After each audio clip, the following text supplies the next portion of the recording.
The OU game is it's back to being a national game. When we got here, it was more of a regional game again. It was important for the two states, but it had lost its luster, and now it is back. It's always been important to the two states, but when game day shows up, I think this is the fourth time now that it'll be their national game of the week. Game day's there.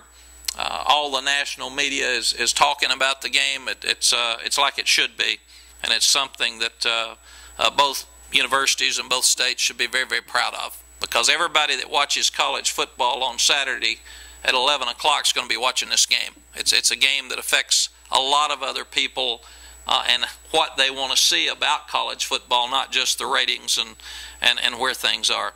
And I think that's very important as well. This is the 13th time, twice this year, that game day has covered Texas in our 12 years, which is a great compliment to our program and where it is on the national level.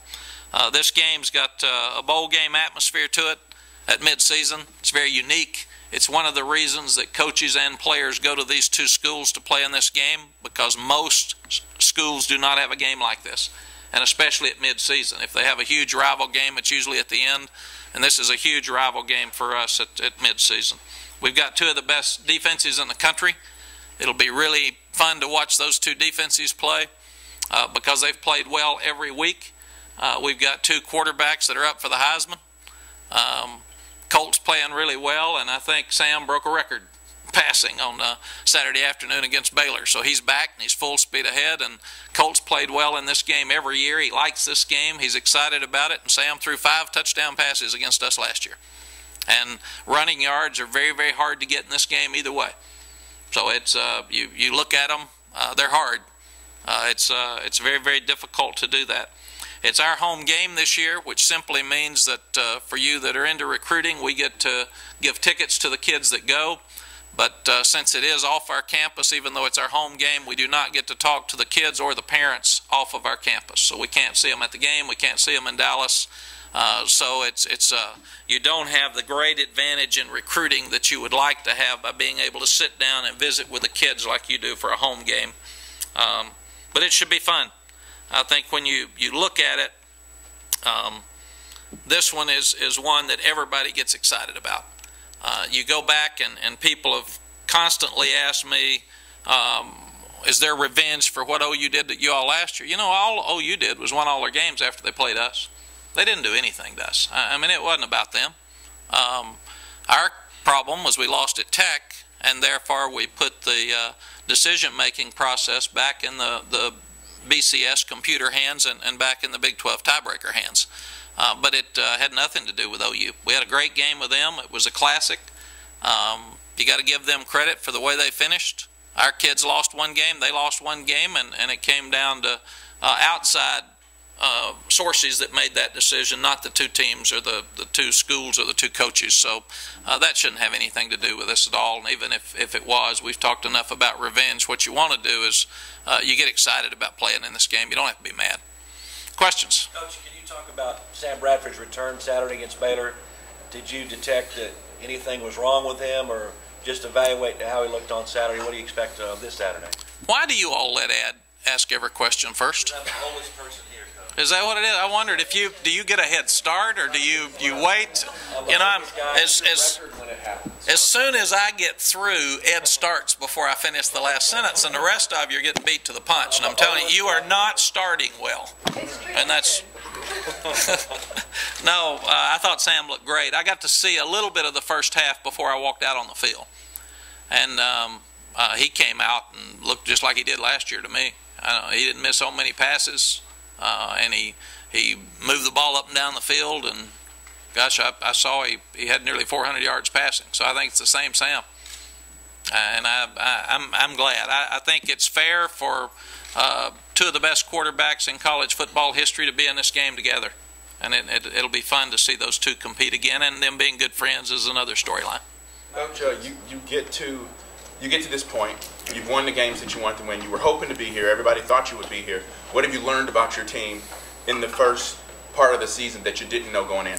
We try to go back and look at last year and see where we are. And the last year's team and this year's team statistically are about the same place. There's not much difference. It's funny, we've scored exactly the same number of points this year that we scored last year. Exact to the point. I mean, it's hard to imagine now. And defensively, we're playing a little better than we did, especially against the pass. Offensively, we're throwing it better, and we're not running it quite as well. But I mean, you're talking about yards difference. It's not huge differences. So what I've seen with last year's team, they were supposed to lose every game. Everybody thought they were horrible, so everybody beat them up before each game. So they came out and they played so hard every week. This year's team, I think they've started some games like the level of competition. At Wyoming, they didn't start well. At Colorado, they didn't start well because they think they're pretty cool right now, and that's a dangerous thing. So I think that's part of it. Some people would think they're playing uptight. Some people would think they feel too good about themselves and walk around being a little cocky, and somebody hits them in the face, and then they wake up. So those are the things you can't answer as coaches, and you're constantly trying to find. And when you're dealing with so many players, there's probably some that have a little of both. Some are playing a little too uptight, and some are playing the other. But the other thing that's so obvious in our 12 years here, the standards changed. Standards changed. I mean, we beat somebody 38-14. We're mad. They leave happy. I mean, it's unbelievable what happens around here now. They go home 1-4, and they felt good. And we're 5-0 and mad. So things have changed, and it's my job to make sure the kids understand why that happens. It's because they've won so many games. Talk about again the how inconsistency of the offensive. I'm going with a good-looking one. I understand. we talk again how important special teams. And he was talking about inconsistencies. I knew where that was coming from. So we don't. In fact, I don't know that I'll get to the back row. You shouldn't start to ask a negative question and get cut off because you never go back. Special teams, and do you think there's a maybe smaller, faster group of guys in the country than the ones that are on your kicking coverage? I don't. I'm really excited about it. It's you know, honestly, we always said every time you receive a kickoff or a punt, you ought to be excited and have a chance to score, and we can do that now. I was disappointed in our kickoff return team Saturday because here they are, number 3 in the country in kicking off and covering, and we're number 2, and I thought they got the better end of us on both. I thought they returned them better than we did, and I thought that they covered them better than we did. So that phase we were disappointed in, and I thought a little of it was the fact that Jordan and DJ had not worked together, and there's a couple of times where one was a little confused, and one time Jordan ran it back and DJ was behind him, and so we weren't in sync like we should be. So hopefully, since we did that on Saturday, we'll be better at that phase next Saturday, because Marquise has just been more inconsistent in his judgment back there because he hasn't done this before, and we're hoping to get to a point that they have to kick it to one of those two. I mean, they can't get it away from us because they kept trying to kick it to Malcolm and get it away from DJ, and we'd like to see DJ touch it now. He's really electric in those returns. But when you can put pressure on the punter by blocking the punts like Dwayne Aquina and his group are doing right now, it leaves you really vulnerable for a punt return, because they've got to make sure they're in there, let ball gets off before they can start covering. And I saw that happen. He pressured enough on. We nearly got 3 punts blocked Saturday night. We were close to 3 of them. But when Marquise finally got the last one, that's when you break it out for the punt return, because the guys are hanging in there so much.